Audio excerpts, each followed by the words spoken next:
Greetings. The Adrian Dominican Sisters welcome you to a presentation of a sister story.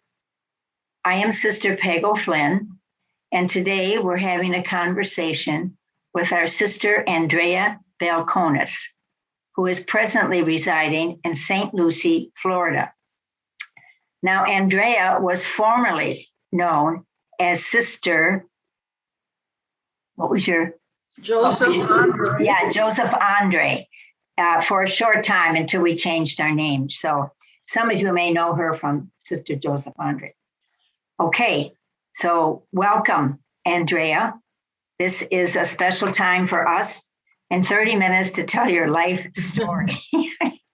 So yours is very rich, as all of our women, with just a lot of history and a lot of knowledge about you. So let us begin, and you can start with where you were born, your beginnings. What was your beginning, your family, your siblings, where you went to school? And so just from there, and I'll just interject at times to do it. So it's all yours. Well, I am from a small family of 3 girls, and I am the middle child. Although I wasn't the middle child all the time because the 3rd child came along much later. Yeah. I was the post-war baby. I have a sister that was born 5 years before me, before war. My dad was drafted at the age of 31 into the Army. Oh. So I came along after he returned in 1946. I was born in Portchester Hospital, close to Connecticut, but we lived in a high-rise apartment building that is still there, I believe, in Larchmont, New York. And 4 years later, he moved, I think, through a GI Bill and the big move going out to the suburbs. You know, Jean Kerr, I think, was from Long Island, who wrote, "The grass is always greener over the septic tank." So people were moving out to new communities, new housing developments. And we moved when I was 4 out to Long Island, to a place called Roslyn Heights, which is a small hamlet, which is actually not too far away from New York City. My dad had a job as a page on Wall Street, and so he continued his work going to New York City every day on the Long Island Railroad. So from Larchmont to Long Island was our first move, and I was in 3 schools while we were a short time for only 3 years in Long Island. And I was in 2 kindergartens and a 1st grade there. And then Dad had the opportunity, after there were 3 major train wrecks on the Long Island Railroad, he decided he was always in love with going to Florida and having family vacations in Florida. And the opportunity came when my grandmother, on my mother's side, had built a house in Fort Lauderdale, and her husband died, and she decided she did not want to move down there. So my dad took the opportunity to say, "Hey, don't get rid of that house. Can we go down there and I will look for a job in Florida?" And that really was his dream. Okay. He was originally from Boston. Oh. And we did move down to Fort Lauderdale, and that's where I was introduced to the Adrian Dominican Sisters. And unfortunately, there was no room at the Catholic school there, which was St. Anthony's. So I had to go to a public school. So this is now my 4th school in 2nd grade for the 1st semester. But then the principal of St. Anthony's did not like to see that our family was divided up. And my older sister then was in 8th grade at the time. Okay. So at the middle of the school year, I was transferred from the public school over to St. Anthony's. And I remember that I was so far behind with the curriculum from what was happening in the public school to the Catholic school. Wow. I think Sister Paul Jerome, God bless her soul, Yes, was my teacher then. And I was after school every day doing seat work, trying to catch up with the rest of the class. That's wonderful. Yeah. Semester. So we did stay in Fort Lauderdale for 2 years, but my dad found work up in Palm Beach as a stockbroker. And he was not a stockbroker when we left New York, but after trying to be a lamp salesman, and that really didn't work out. He would visit the brokerage office locally in Fort Lauderdale every day. And the manager there said, "You know more about this business than my brokers do. Why don't you do this as your business?" And he had worked on Wall Street for a long time at the Page. So he was a smart man, even though he never had the opportunity to go to college. He learned very quickly, and he did become a broker and was assigned to a place in Palm Beach. Wow. So after commuting back and forth in the days before they had the big interstates, you're familiar with Florida, the roads then, it was a long road to go 42 miles each way. But he eventually found a house for sale in Palm Beach and only had 24 hours to decide if he would buy that house or not, because the people who owned it were tired of moving and they were going to take it off the market. So we all piled into a little Volkswagen and drove up to Palm Beach. And overnight, he made the decision that, yes, he would buy that house. Whereabouts was that, Andrea, in Palm Beach? In Palm Beach, we were about 2 miles north of St. Edward's Church. Yes, I know. Okay. And it was near a Jewish country club that had a big golf course. Okay. And so we saw the house and fell in love with it and felt, okay, we'll do that 20-year mortgage or whatever. And he ended up staying there more than 40 years. Oh, okay. So that was our last move as a family. But it also meant changing schools once again. So I had now been 2 years in Fort Lauderdale in 2 different schools. And when we came up to Palm Beach, my sister Diane then was 5 years older than I, but 6 years ahead of me in school. And she did not want to go to an all-girls school because Rosarian Academy was right across the bridge. Right. But Diane's parish school was also there. And Diane really wanted to go to a co-ed high school because she had already had a chance of dating and did not want to go to an all-girls school. That felt too confining, I think, for her. So the 2 of us went to St. Anne's, and that was also our last year there. 3 years was the last year that St. Anne's still had a high school. They were building Cardinal Newman then, but it was not yet open. Right. So in 1958, she was in the last graduating class from St. Anne's. And then my mother had a meeting with Sister Ann Catherine, who was at Rosarian. And my mother knew the sisters because often she would pick them up and kind of drive them from Rosarian over to St. Anne's. She was very good to us at Rosarian. Yeah. So she was part of the PTA at St. Anne's, was very involved with the school. So she had talked with Sister Ann Catherine before she became Mother Ann Catherine when we developed into provinces. And so she arranged for me to transfer. Then I was starting 7th grade. I was going to be changing schools. And I just did not want to change. I had only been 3 years at St. Anne's, but it was the first time I really had friends in school. And I resisted, but it ended up being a very good move. And I was taught by the sisters at Rosarian for the next 6 years. So that was the longest I had been in any one school. You know, you keep talking about you're moving and moving and moving. And you mentioned when we got together earlier, the whole issue of itineracy, which is important in our lifestyle. You were getting prepared and you didn't even know it. That's right. That's right. And some people thought that my dad must have been in the military. That's why we moved so much, but it really was not. Correct. So then you graduated from Rosarian Academy in 64. 64. And then did you enter right away? Yes, I entered. Or how did that all happen? Who inspired you? Who were your mentors? Well, I had Sister Thomas Gertrude. Yes. And Catherine Brennan was my piano teacher for a long time. I did study music. And I was always helping the sisters out. You know, Rosarian was a boarding school, but I was not a boarder. I was a day student. And I would go there in the summer and help them unpack books and get ready for the school. And later, as a junior in high school, I was involved with the school yearbook. So I was there before the school actually started, to be there with the photographer to make sure we had enough pictures to be used for the yearbook. And I was always helping out and volunteering with the sisters, helping set up classrooms. Is that how you initially got interested in taking photos?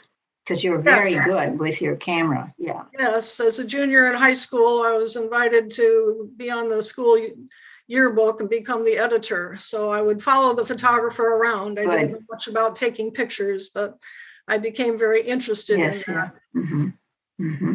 So Sister Thomas Gertrude. Mm-hmm. Sister Thomas Gertrude then was sort of my mentor to enter. And I had applied to college actually to go to Marymount my senior year. But then after making a retreat around Christmas time, our senior year of high school, I decided that, why waste time going to college when I really knew in my heart that I wanted to be a sister. How did your parents and your two sisters feel about that? Well, my older sister was off to college, and she graduated from St. Anne's and was going off to college at the same time. And she had previously thought she had a vocation to the Carmelites. Okay. And my father was very religious. My mother was a convert. And my dad, especially did not want to stand in the way of a daughter that might have a religious vocation. And she thought about it, but never pursued that. Some thought that maybe because she had a misunderstanding with a boyfriend that she was kind of thinking, I think I'm going to join a cloister. And for my mother, who was a convert to Catholicism, that just seemed very, very drastic. And she just could not understand how a young woman would want to join a cloister. And that was just beyond what she could comprehend. So when I brought up the idea of becoming a Dominican sister, she was almost overjoyed that I did not want to go to the cloister, but the Adrian sisters just seemed to be so personable, so friendly, right. And not with other orders. And in those days, it was always a time of, yes, we were encouraged to follow a vocation at that young age. Many years later, that was not encouraged. Yeah. But it was always the thought, if it doesn't work out, I can come back home. But I really felt I needed to give it a try. And when you entered with a very large group. Yes, we were the largest group. I believe it was 126. Yes, which was kind of the norm at the time, but I think that's been the largest. Because sometimes before that, they used to have 2 different dates of entrance throughout the year. Right, and that's our right. Group came along, we all entered. Actually, our anniversary was Wednesday. Was this week, yes. Yes. Many long years ago. And I think we were the largest group to ever enter on one date. And now your ministerial life, now you're in the convent and you start to get sent to different places, which you didn't have a choice at. No. You were sent. And so tell us about your ministerial life years. My first ministry, which in those days we had no choice of where we were going to go, and entering at that time of Vatican II and all the changes within the church, we were told we would probably not be sent far from Adrian so we could have ongoing formation.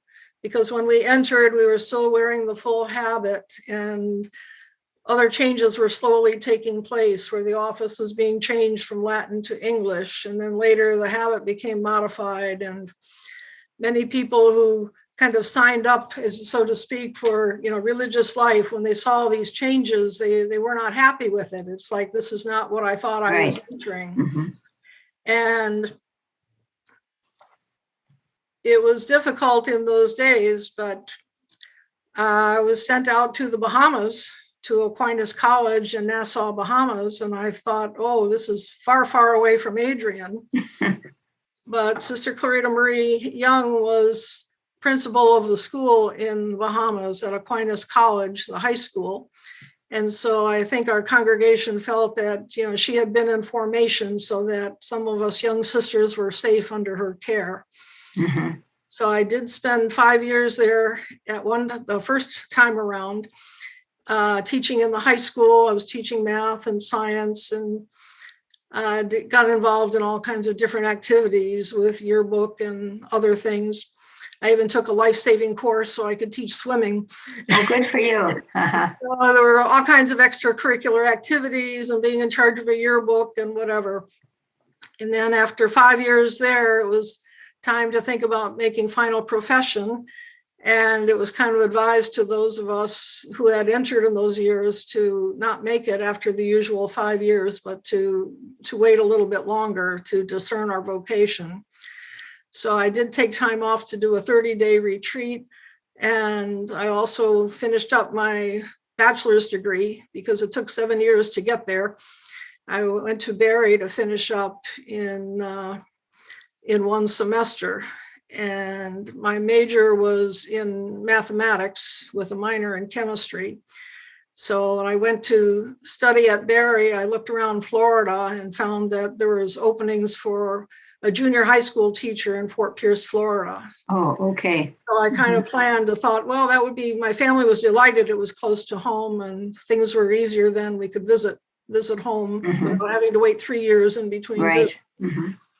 But when I was in Fort Pierce, everything closed down at 3:00 and I wasn't used to that. I was used to a lot of extracurricular activities and other involvement in the parish. And so the following year, I went back to the Bahamas. Okay. For another couple of years. And then I accepted an invitation to do a summer program in the Dominican Republic that was offered for our sisters studying liberation theology. And I became very intrigued with that. And I met up with Sister Madeline Durbin, who had taught me in high school. And she at that time was working in Peru. And I returned to the Bahamas for one more year. And then I did go to Peru and work with our sisters there. And you could speak Spanish? Did you have to know Spanish? I had studied Spanish in high school. And then in college, I studied German with no Spanish. And when I did spend several weeks in the Dominican Republic, I felt that I had a good ear to relearn the Spanish. Right. Okay. And I have a facility with language. So I felt that was to my advantage. And the community offered me a chance to go to Cochabamba to study Spanish for a couple of months, I think was the program that they used to teach Spanish to missionaries going to Latin America. Okay. But I thought it was very expensive and I didn't think I needed that. Okay. And so I just went to Peru and attended some classes for a little bit and then stopped the classes and just studied on my own. Yeah, good for you. But I had different experiences in Peru and working with workers and the working class.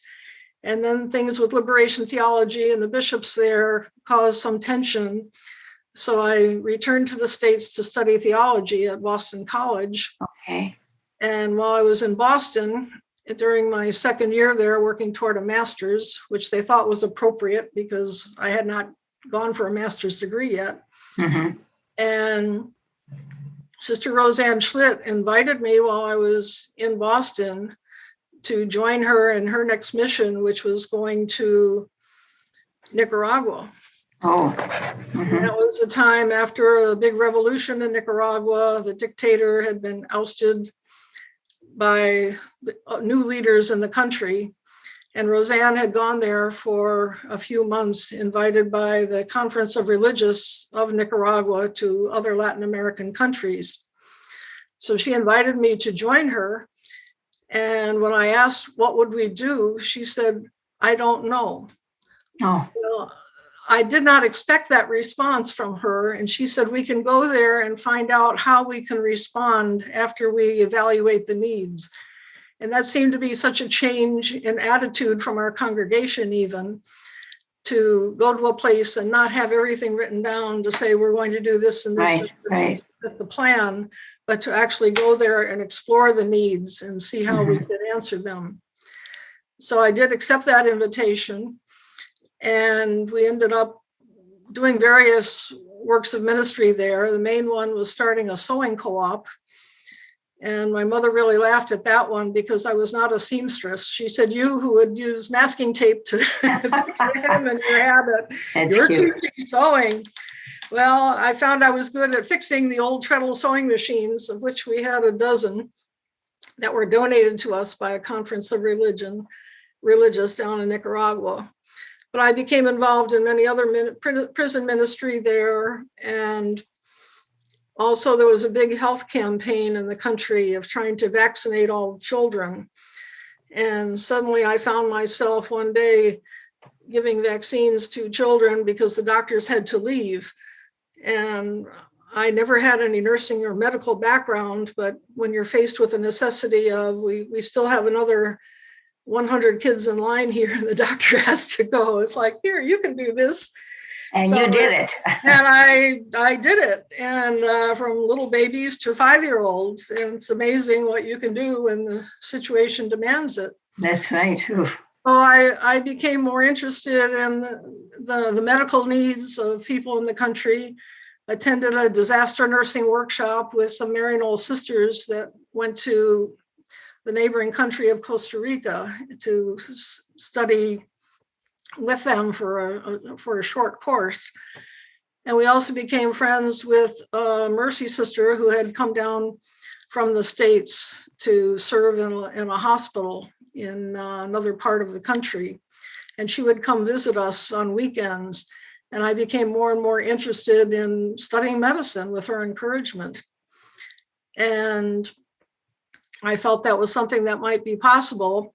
And then when I thought, well, I better apply soon because the years were going by and I was not quite in my 40s yet, but I felt that after 5 years in Nicaragua, I was ready to venture to some new territory and new ministry. So I was encouraged to study medicine. At first I thought to be a nurse, but most of the Maryknoll sisters said, no, you don't want to do that because we cannot open clinics here because we need to have a doctor. And I knew even if I did not return to Latin America, that just, the needs around our own country are so great for medical professionals to work in underserved areas. So I thought, well, I will apply to see if I get into medical school. But I came to Miami on a home visit and visited at Barry University, Sister Gina Laughlin, who was president at the time.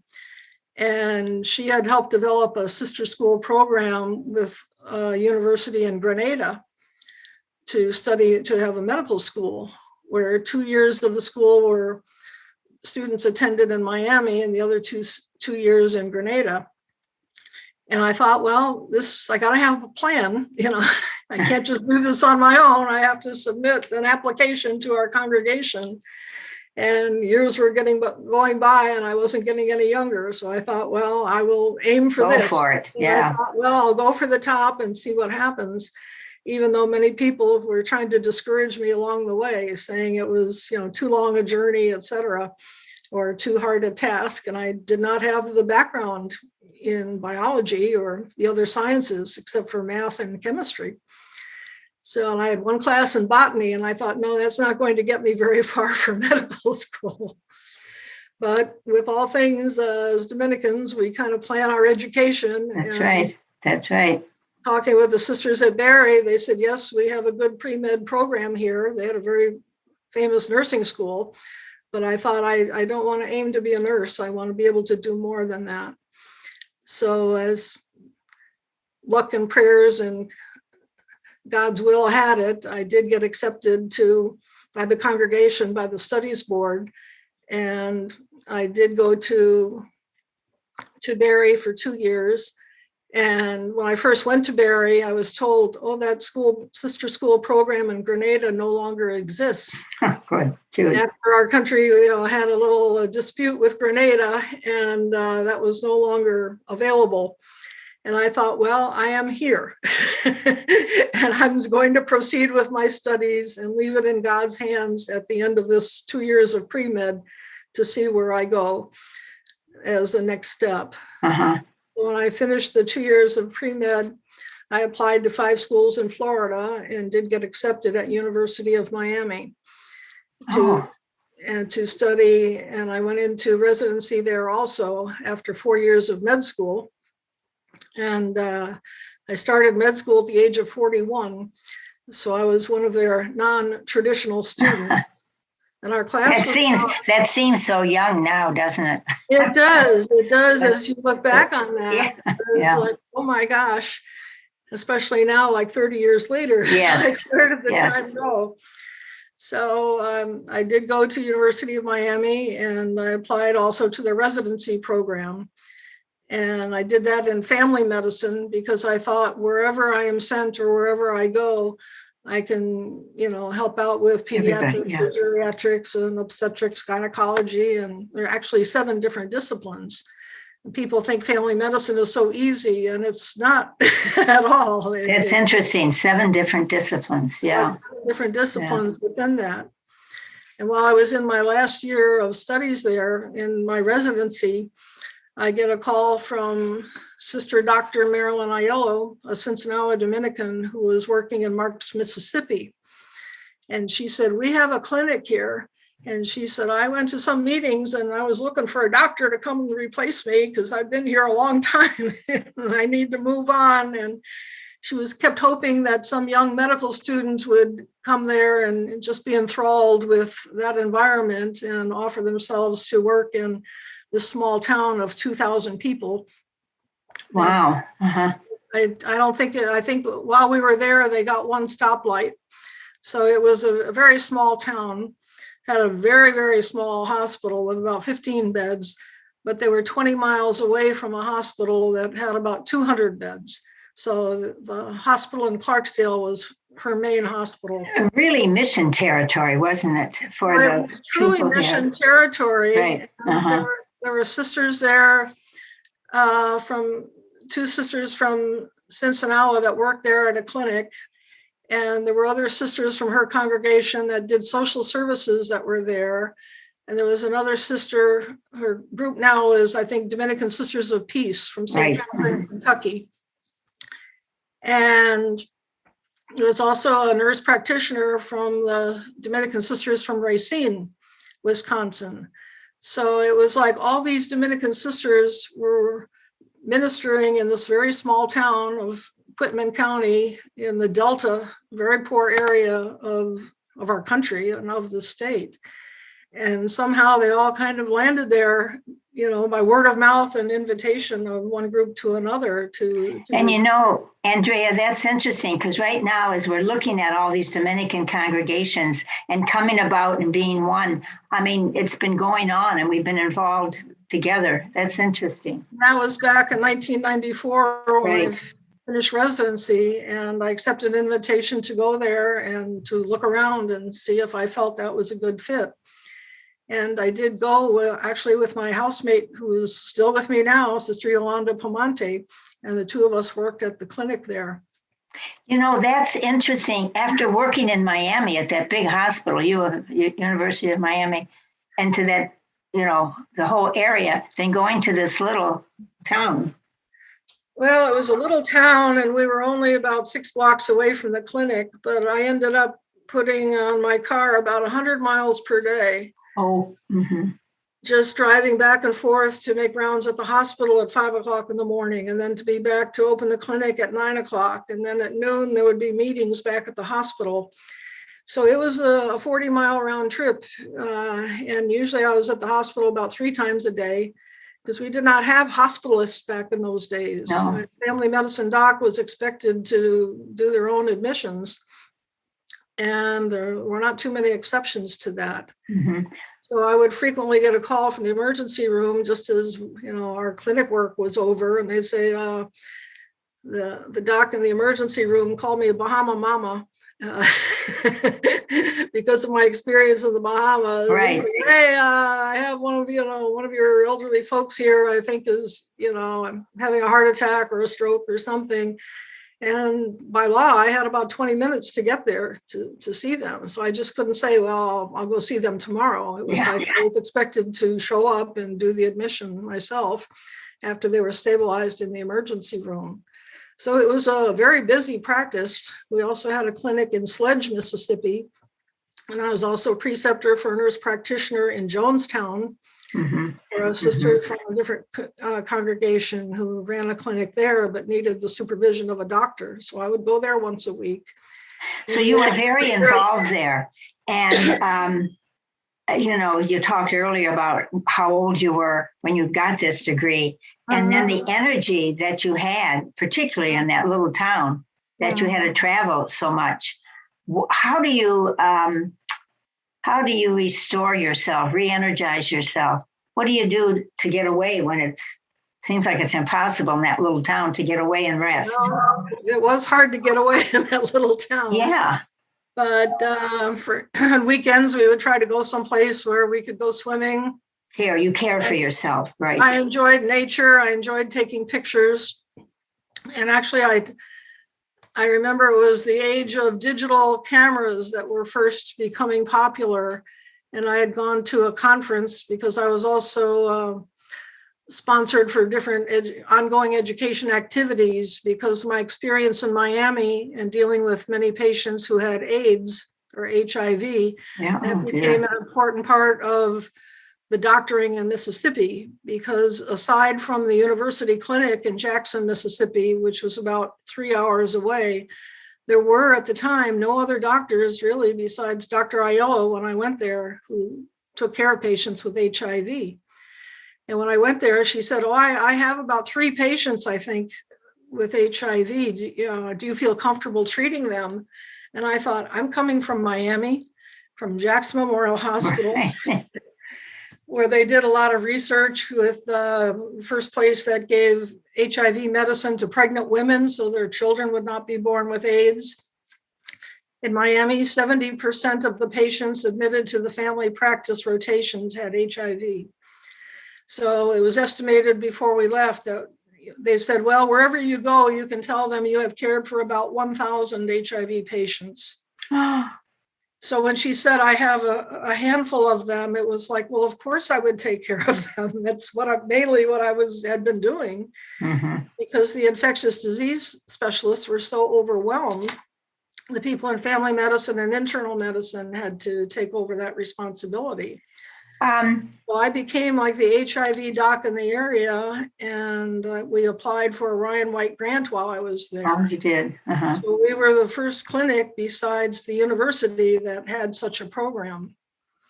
So I think we could do a special series just on your life. Yeah, you've been involved. You've been involved in a lot. Now I know you're not directly practicing right now. How did you decide to let go? That's always an issue for people. They say, well, how did you know that you shouldn't be doing it, that it was time to move on or move away or what? Just briefly. After 8 years in Mississippi, circumstances were from a very practical position of malpractice insurance. The company that was insuring us was going out of business covering doctors. And part of my decision to leave was that I was no longer covered for malpractice, but yet another doctor we had recruited, our board of directors said they would pay for his malpractice insurance, but somehow the Adrian Dominican Sisters could cover the cost for my coverage. And I just felt it was a matter of justice at that time. And after 8 years, I could turn this over to another doctor who has recently arrived there to help out, whose wife was also a doctor. So I chose to come to Florida and work with at a migrant health center for a couple of years. Right. Also running their Ryan White program for HIV patients, and then went to work with an infectious disease doc for another almost 7-8 years. And he wanted to expand his practice and asked if I would go back into pediatrics after dealing with adolescents and adults for so many years. I did have pediatric experience, but after all this time to go back and, think about delivering babies or taking care of infants, I thought that was too much of what I was being asked to do. And so I took time off a little bit because I knew I just couldn't go and open my own clinic. I mean, Yeah, people yeah. realize the cost involved and all the legal stuff goes into that. And I thought it was time for a bit of a change. And I talked with people who had been involved with hospice. And I felt after about a year from the previous work, kind of an interim sabbatical, took time to travel and recoup my energy. I did go to work with hospice for the next 4 years until that just became overwhelming as my own age was advancing, and I found I was asked to go to take care of patients in 32 different assisted living and nursing home facilities. I was trying to make up for 2 physicians, not just one. Right. And then all the extra little duties they kept handing on to do extra things. It was, well, maybe it's time to cut back. And then I felt there was no cutting back at that point. And I had gone to a conference in Boston, which again was under my own nickel because it was not part of my perk, because I was considered a contracted physician, not a full-time employee. So they were not paying for my medical insurance and other things, which I thought was a little bit unfair as well. And the number of hours per day that were spent in calls in the middle of the night, at 4 years, and then going to this conference and they talked about physician burnout. And it was like everything that they had on their list, I was checking off saying, yes, yes, yes, yes. And I thought, oh my gosh, I think I need to talk to somebody about this. So you listened to yourself and you knew what direction. With my superiors, and I felt, well, it's time to retire from that. And then I did some volunteer work at other places for the next couple of years. And then I accepted a position in our own congregation to serve as medical consultant advisor to our own sisters. So that's, and that is, you are a godsend to us. That is very helpful also to those in leadership, that they have someone that they can go to. You're the only doctor in our congregation. Melba was, yeah. That's so it's nice to have someone that we know. Is there something about, I know we've missed a lot, but is there something that not too many people know about you that we'd be surprised? I mean, I don't know how many people know what a beautiful photographer you are. It's magnificent. But anything else that we'd be surprised at? We'd say, oh, not Andrea. Well, I studied piano for 10 years. Oh, and just knew that I was not cut out to be a musician, but I have, my mother gifted me with a little portable electronic piano, which I use once in a while. I also play the guitar, not real well, but that's good. Yeah, I've used it in church and to help with volunteer ministry at a nursing home. And so those are things perhaps people don't know about me, or that some are surprised to learn that I'm Lithuanian. They think that Balconis might be Italian or Greek or something like that. Where do you suppose, the spirit might be leading you at this time? You sound like a person who's very open and you're very aware that you're being called in a certain direction, but anything particular? Right now, I think our congregation is changing with different chapters now. We've divided that up. I feel I'm still a valuable resource, especially here in Florida, being so far away from the mother house, to be able to be kind of the eyes and ears, medically speaking, to sisters that are here. So I still feel there's a ministry that's calling me to this place at this time. Good.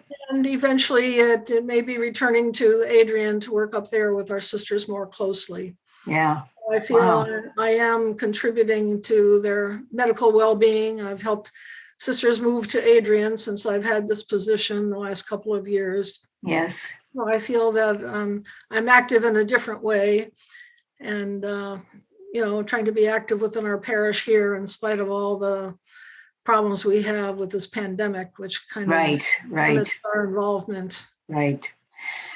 Well, Andrea Balconis, thank you. Your life has been rich. You have been gifted, and you've used your gifts above and beyond in reaching God's people, all of God's creation, I should say. And in the name of the congregation, I just want to express my gratitude, our gratitude to you for your generous spirit. And you've got to be tired at times, but you are always seem up and happy and energizing to any of us. And you are truly a blessed woman, and we are blessed by your presence with us. So thank you.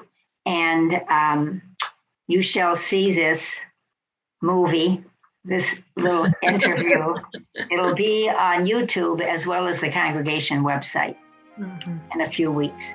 So bless you. And I know there's more to your story, but we'll have to get you on the next round. Yeah, to be continued. Right? To be continued, yes. So God bless you and thank you. All right, thank you.